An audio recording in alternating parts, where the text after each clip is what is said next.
Udah ada sangat transparan. Adakah Prof mencium bau smell alright lah gitu, mencium bau-bau markup lah, bau-bau apalah gitu di sana? Nah inilah yang harus dicurigai ke sana gitu, bahwa tahu visible ini tidak visible dengan bunga yang sangat besar begitu, ini harusnya ada apa?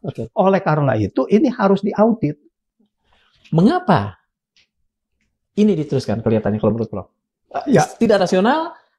Orang-orang sudah banyak ngomong, tapi terus saja. Kenapa ini diteruskan juga? Nah, inilah ada faktor X, bagaimana keterlibatan Pak Jokowi, Presiden pada saat itu, yang berwenang untuk memutuskan. Hanya dia yang mengatakan, oke, ini harus jalan. Nah, apakah dia memang harus ada semacam benefit karena hubungannya dengan China, ya kan? Lalu kemudian yang periode keduanya dia dapat lagi, ini kan dari periode pertama gitu. Atau memang benar-benar ada kickback.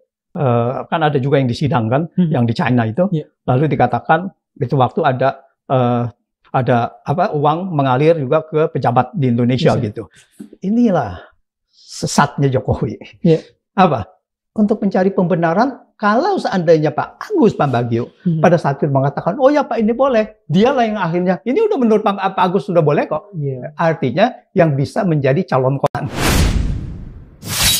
Awal mengerjakan itu, karena saya nerima sudah busuk itu barang. Persoalan khas bukan barang baru. Proposal penolakan Wush sudah dari 10 tahun lalu diajukan dengan mempertimbangkan berbagai aspek. Lagian ini proposal Jepang. Kenapa Chen yang ambil alih? Jadi kita udah tahun lalu ya? 10 tahun lalu ya. Kita udah punya proposal penolakan itu ya dari berbagai cara pandang ya, baik dari teknologi, dari kenapa Jepang yang punya proposal, kemudian Cina yang menjalankan. Setelah Pak Purbaya mengumumkan tidak ikut terlibat, maka kemudian macet pembayaran ini. Kalau macet kan kemudian ada orang nyanyi dong. Baru masuklah nanti laporan masyarakat. Ya, rupanya Purbaya diperintahkan untuk memancing di air keruh dan berhasil. Profesor Antoni Budiawan. Terima kasih kembali bertemu di Hikmah. Terima kasih. Prof, saya mulai dengan pernyataan dari Menkeu Purbaya. Beliau mengatakan, jangan sekali-kali lah katakan dengan bahasa kayak saya, APBN itu digunakan untuk menalangi utang bisnis to bisnis ini. Nah ini sudah ada usulan-usulan ke situ dan tentu saja bahwa Menteri Keuangan harus memberikan reaksi bahwa di sini tidak bisa gitu. Adakah kemungkinan pihak-pihak ini akan mencari jalan yang akhirnya tetap saja negara kemudian menanggung beban? Nah ini yang kita harus lakukan, yang kita harus suarakan bahwa ini tidak boleh gitu. Karena begini, ini permasalahan kereta cepat bukan permasalahan business as usual. Jadi ini bukan permasalahan bisnis, ini ada permasalahan sejak awal. Sejak proyek ini mau diluncurkan, mau diinisiasi, itu sudah dibilang banyak sekali orang-orang memberikan masukan bahwa proyek ini tidak visible. Saya mencurigai begini bahwa Jepang diikut sertakan karena untuk mengkontrol harga gitu. Karena harga dari itu kan murah sekali. Ya, dari China kan seharusnya murah gitu ya. Mungkin bisa 60%-nya gitu dari Jepang. Nah, makanya Jepang diikut sertakan, digugurkan karena dengan alasan bahwa Jepang minta jaminan dari pemerintah. Di sini tidak bisa karena China adalah B2B. Nah, ini yang kita harus benar-benar luruskan terus. Tegakkan terus ini B2B gitu. Jangan sekarang lalu melenceng menjadi government gitu kan. Dan yang kedua adalah ini harus diusut tuntas apakah memang ini ada markup atau tidak gitu. Karena proyek sejenis itu di China itu hanya biayanya hanya 17 sampai 30 juta per kilometer. Di kita 52 juta.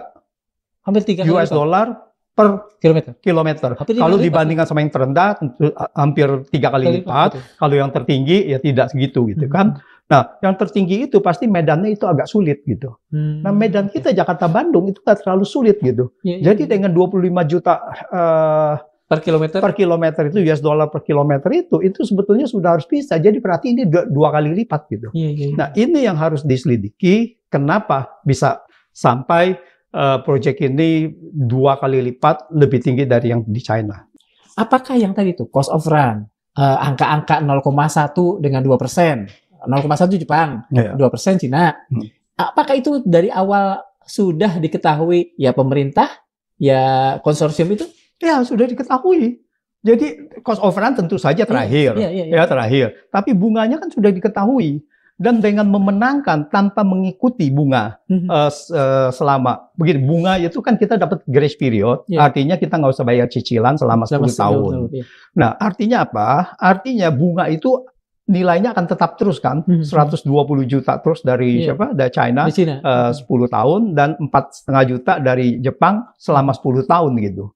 Nah, ini tetap terus gitu. Jadi harusnya kalau ini biaya tetap ini dimasukkan ke dalam biaya proyek, maka biaya proyeknya Jepang itu lebih murah. Karena dalam 10 tahun yang tadi tanpa cost of run pun itu dia menjadi 900 juta US dollar versus 45 juta US dollar. Angka ini kan bukan angka yang sulit untuk dikatakan saja diketahui oleh para ekonom yang berada di konsorsium ini kan? Oh, sangat-sangat mudah, sangat transparan. Adakah Prof mencium bau smell rat lah gitu, mencium bau-bau markup lah, bau-bau apalah gitu di sana? Lah inilah yang harus dicurigai ke sana gitu, bahwa tahu visible ini tidak visible dengan dengan bunga yang sangat besar begitu, ini harusnya ada apa?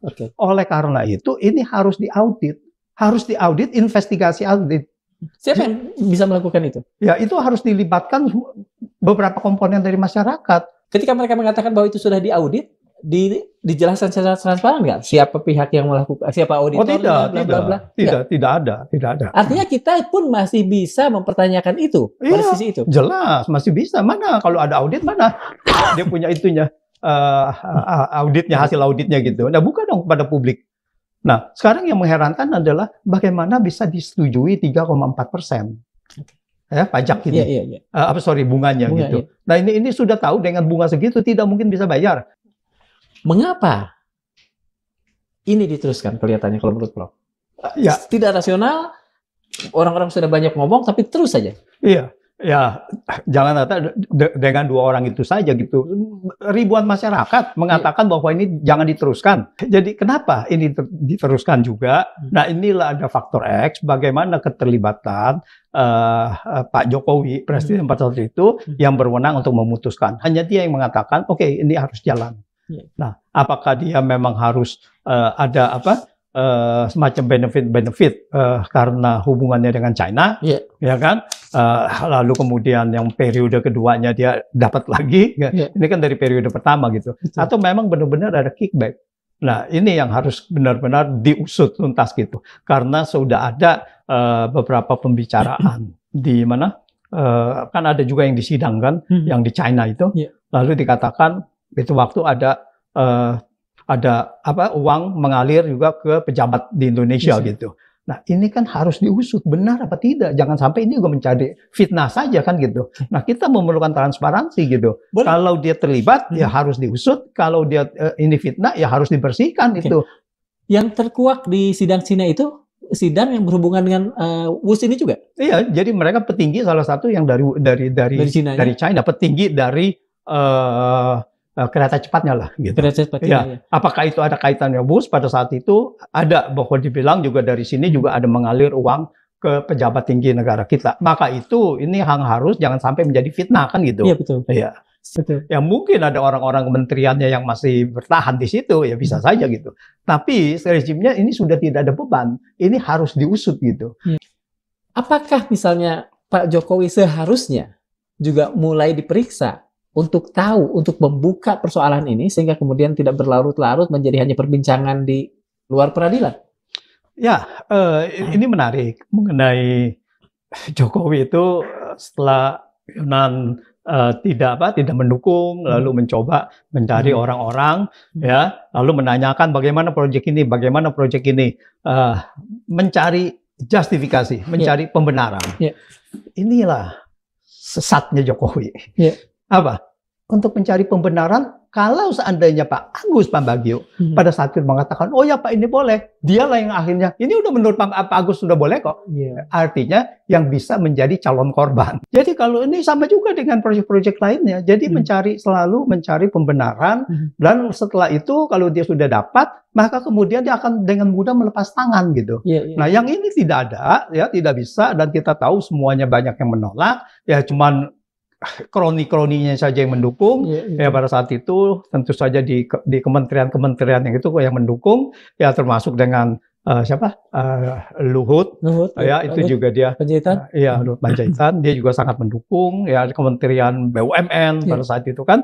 Nah inilah yang sebetulnya semua BUMN Pak Erik mungkin ya? Bukan, pada saat itu Rini. Oh Pak Rini, Bu Rini Sumarno ya? Iya. Nah semua ini harus dipanggil gitu, semua ini harus ditanyakan, harus diinvestigasi bagaimana ini bisa seperti ini gitu kan. Kenapa Anda mengaksep juga yang 2% gitu? Kenapa harga ini bisa 5,8 miliar gitu? Ya. Tadi Prof bicara soal yang tadi 5,8 miliar awal proyek, terus menjadi naik menjadi 6 miliar. Nah, kemudian jadi 7,2. Okay. Gitu. Clear berarti ya Prof ya. Tadi Prof juga bicara soal, maaf nih, kemungkinan adanya komisi, kemungkinan adanya kickback. Ya. Kalau misalnya peluang untuk itu ada, apakah kita bisa berpikir begini? Pak Jokowi kan selalu dielu-elukan oleh kalangan-kalangan tertentu sebagai raja infrastruktur atau presiden infrastruktur.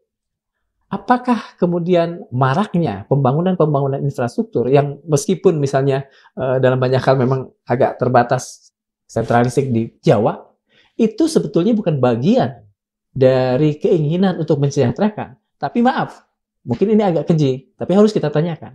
Bagian dari keinginan untuk mendapatkan komisi. Di era Presiden Jokowi, dari 2014 sampai 2024, di kementerian mana yang tidak ada korupsi. Jadi ini meminjam ukuran dari Roy Suryo, 99%. Yang sekarang naik menjadi 99,9%, itu patut diduga ini ada unsur korupsinya. 99,9%. Lalu saya bilang pada Roy Suryo, ini udah logam murni benar. Iya. Nah, di sini juga saya rasa di sini adalah 99,9% patut diduga ini ada korupsi. Tidak bisa tidak. Kita lihat yang kecil-kecil aja ada korupsi.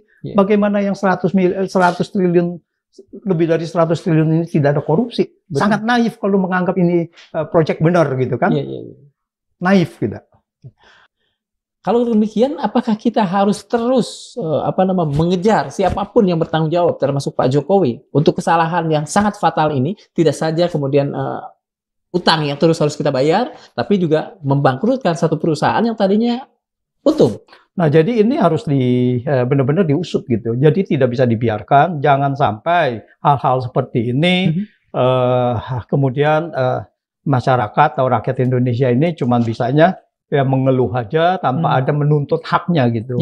Nah, saya rasa di sini haknya kita harus tuntut bahwa hal-hal yang merugikan negara dengan kecenderungan ada kesengajaan, apalagi ada 99,9% itu adalah ada bisa bermasalah gitu ya. Nah, ini harus diusut tuntas. Sejak awal sudah busuk baunya seperti kata Pak Luhut. Oleh karenanya, siapapun elit yang pernah berurusan dengan Wush harus diinvestigasi. Terima kasih telah menonton. Jangan lupa di-subscribe, like, Anda share.